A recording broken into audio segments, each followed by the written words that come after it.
વિદ્યાર્થી મિત્રો, તો આજે આપણે સ્વાધ્યાય 13.1 આંકડાશાસ્ત્ર પ્રકરણનો ત્રીજો દાખલો જોવા જઈ રહ્યા છીએ.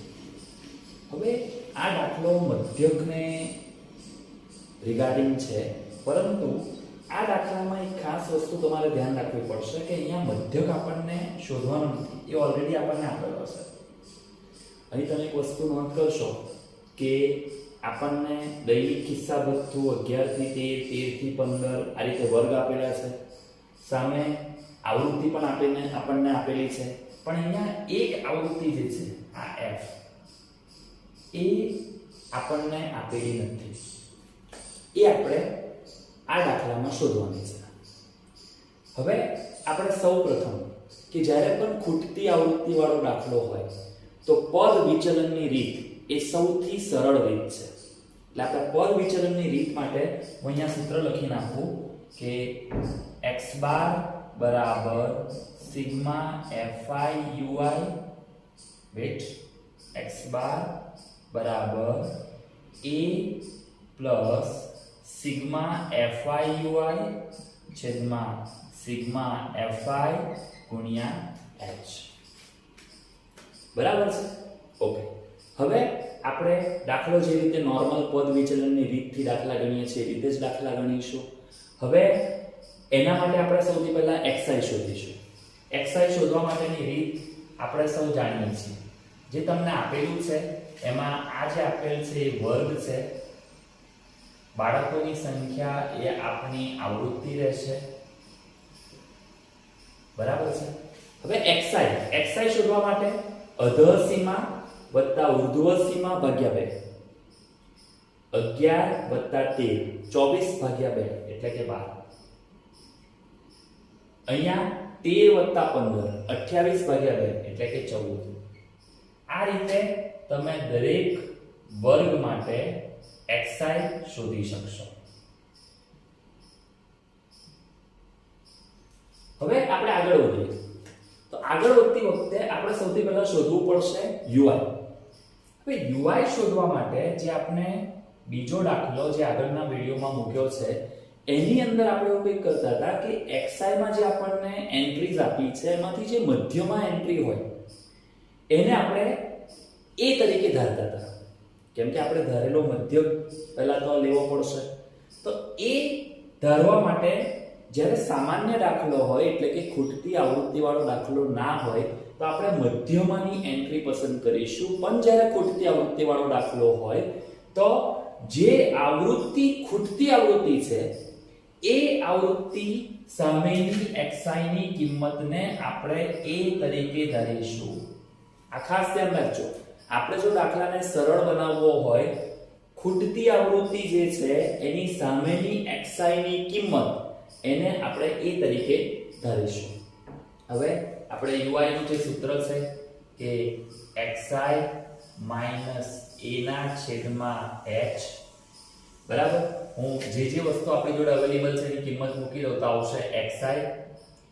a આપણે ધારી લીધું છે કેટલું છે 20/h. h જે આપણી વર્ગ લંબાઈ છે 25 - 23 એટલે કે 2. બરાબર? વર્ગ લંબાઈ સરખી છે. આપણી આગળના દાખલામાં વાત થઈ ચૂકી છે કે જો વર્ગ લંબાઈ સરખી હોય તો જ તમે આ રીતનો ઉપયોગ કરશો. વર્ગ લંબાઈ સરખી ના હોય તો આપણા માટે સીધી રીત જે છે એ સૌથી સરળ રહેશે. બરાબર છે? એટલે શું આવશે અહીંયા? વર્ગ લંબાઈ આપણને મળી જશે 2. હવે આપણે એક એક એન્ટ્રી માટે ui શોધીએ. મેં તમને ઓલરેડી એની શોર્ટ મેથડ બતાવી દીધી છે, પણ તેમ છતાં હું એક માટે તમને ગણતરી કરીને બતાવી દઉં. ફર્સ્ટ એન્ટ્રી એના માટે xi છે 12. બરાબર? -20 ભાગ્યા 2. 12 - 20 એટલે કે -8 ભાગ્યા 2. તમને જવાબ મળી જશે -4 એટલે કે ફર્સ્ટ એન્ટ્રી ui ની આવી ગઈ -4. એવી જ રીતે બીજા માટે તો 14 xi ની જગ્યાએ આ સૂત્રમાં આપણે xi ની જગ્યાએ 14 મૂકીશું. 14 - 20 ભાગ્યા 2 એટલે જવાબ આવી જશે 14 - 20 -6 ભાગ્યા 2 એટલે કે -3. બરાબર? એટલે અહીંયા તમને આ ui ની બીજી એન્ટ્રી મળી ગઈ -3.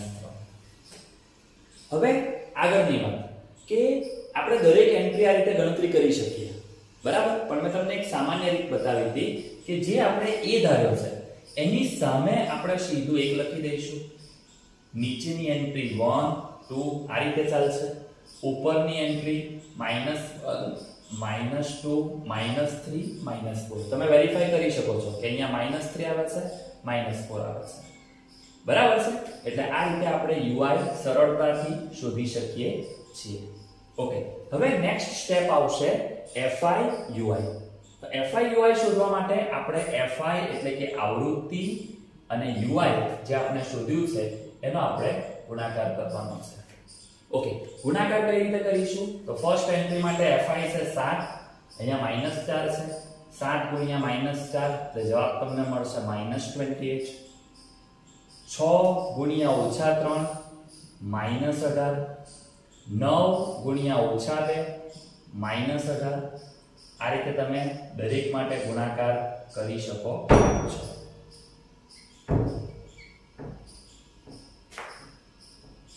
બરાબર છે?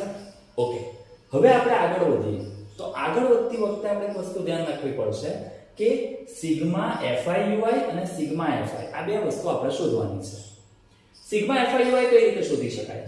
તો આપણે આગળના દાખલામાં જોયું હતું એ રીતે કે અહીંયા ધન સંખ્યાઓ પણ છે અને ઋણ સંખ્યાઓ પણ છે. તો સૌથી પહેલા આપણે ધન સંખ્યાઓનો સરવાળો કરી દઈએ. 5 + 8 તમને મળી જશે 13. પછી વચ્ચે ફરજિયાત માઈનસ મૂકવાનું છે અને પછી ઋણ સંખ્યાઓનો સરવાળો કરો. એટલે અહીં તમે સરવાળો કરશો 8 ને 8 16, 16 ને 8 24, 24 ને 3 27, ઉપર આવશે 2 4 5 6 અને 7. એટલે તમને જવાબ મળ્યો 13 - 77. ઓકે, આનું સાદુરૂપ આપશો તો 77 માંથી 13 જશે તો 64. મોટી સંખ્યા હોવાને કારણે જવાબ -64 આવશે. બરાબર? FI UI કઈ રીતે શોધવાનું, સિગ્મા FI UI કઈ રીતે શોધવાનું એ ખાસ ધ્યાન રાખજો, કેમ કે મોટે ભાગે આમાં જ ભૂલ થાય છે. હવે આપણે આગળ સાદુરૂપ આપીશું કે આપણને ઓલરેડી મધ્યક આપી દેવામાં આવ્યો છે. મધ્યક તમને આપવામાં આવ્યો છે 18 બરાબર a ધારેલો મધ્યક છે 20 વત્તા સિગ્મા FI UI એ તમને મળી જાય છે -64 છેદમાં. હવે સિગ્મા FI શોધવાનું બાકી છે. સિગ્મા FI એટલે આ બધી આવૃત્તિઓનો સરવાળો જે તમને મળી જશે સિગ્મા FI બરાબર આવૃત્તિઓનો સરવાળો. આ એક ચલ છે એટલે એને આપણે ડાયરેક્ટ સાથે લખી દઈશું +f. આનો સરવાળો કરશું 7 ને 6 13, 13 ને 9 22 ને 3 25, 5 30 ને 4 34, 3 ને 1 4. એટલે જવાબ આવે છે આવૃત્તિઓનો સરવાળો તમને મળે છે 44 + f. એટલે કે સિગ્મા FI 44 + f અને ગુણ્યા h એટલે કે વર્ગ લંબાઈ તમને મળે છે 25 - 23 એટલે કે 2. બરાબર? હવે આપણે આનું સાદુરૂપ આપીએ. સાદુરૂપ આપવા માટે સૌથી પહેલા શું કરીશું? આ પ્લસ ની સામ આવશે એટલે થઈ જશે 18 - 20. અહીંયા તમે સાદુરૂપ આપશો તો આ પ્લસ માઈનસ માઈનસ થઈ જશે. 64 ને આપણે 2 વડે ગુણી નાખીએ તો થઈ જશે 128 છેદમાં 44 + f. બરાબર છે? ઓકે, એટલે આગળના સ્ટેપ જે છે આપણે અહીંયા પૂરા કરીશું તો શું આવશે? 18 - 20 જવાબ આવશે -2 બરાબર -128 ભાગ્યા 44 + f.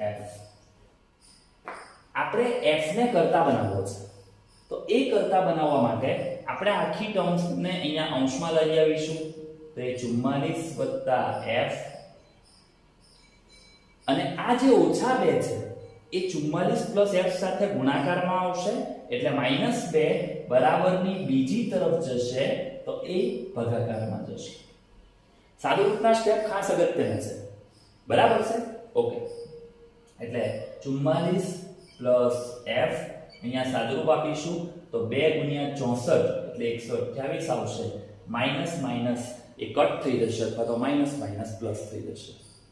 એટલે નેક્સ્ટ સ્ટેપમાં f ને આપણે કરતા બનાવીશું તો આ +44 રાઈટ સાઈડ જશે તો માઈનસ થશે 64 ઓછા 44 બરાબર 20 બરાબર. એટલે આપણને f ની કિંમત મળી ગઈ જે આપણા માટે ખૂટતી આવૃત્તિ હતી, જે આપણને શોધવાનું કીધું છે એ આપણને મળી ગયું. કેટલું મળી ગયું? 20 બરાબર. ખૂટતી આવૃત્તિ વાળો દાખલો છે, ખૂબ અગત્યનો છે. આખા સ્વાધ્યાયમાં એક જ ખૂટતી આવૃત્તિ વાળો દાખલો આપણને આપ્યો છે એટલે એ ખૂબ જ અગત્યનો છે. 4 માર્ક્સનો પ્રશ્ન બોર્ડની પરીક્ષામાં પૂછી શકાય. બરાબર. હું આશા રાખું છું કે આ વિડીયો દ્વારા તમને આ દાખલામાં પૂરી સમજ પડી હશે. તમે આ વિડીયો તમારા મિત્રોને પણ શેર કરજો. બરાબર. આપણે આ રીતે જ આ વિડીયો મૂકતા રહીશું. આગળના દાખલા, આગળના ચેપ્ટર્સ પણ મૂકતા રહીશું. આશા રાખું છું કે તમારા સૌનો સાથ સહકાર મને મળી રહેશે. Thank you.